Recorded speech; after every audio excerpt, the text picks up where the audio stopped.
जरा पुढे घ्यावी लागेल का गाडी? या पुढे तुम्ही मागे बसा. नाही गाडी पुढे घ्यावी लागेल वाटतं आपल्याला. पुढे पुढे पुढून दिसणार नाही व्यवस्थित. नाही आपण तिकडे थांबले ना, ते माणसं तिकडे थांबली आहेत. थांब जरा.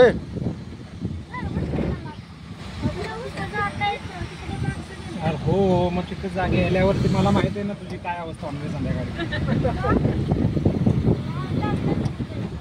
मग काय करायचं?